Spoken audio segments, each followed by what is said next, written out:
Hi, my name's Sarah Campbell, and I'm the resident pro here for Piano at Musical U.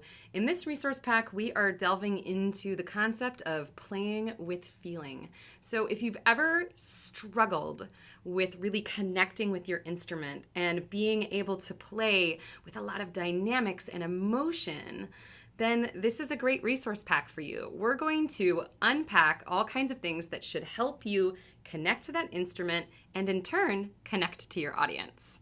Let's get started.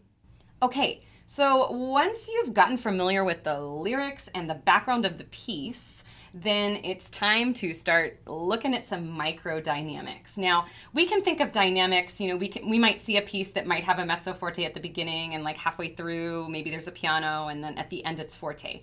But if you only play that piece with 3 dynamic levels, it's not going to be very exciting. And I'm going to emphasize them, and then I'm also going to kind of allow myself to put in some more crescendos and diminuendos. And now listen carefully to how it changes.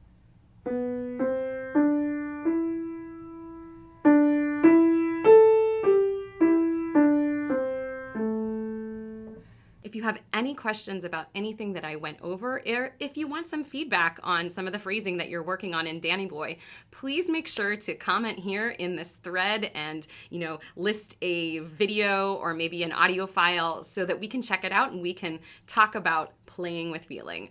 Can't wait to work with you guys.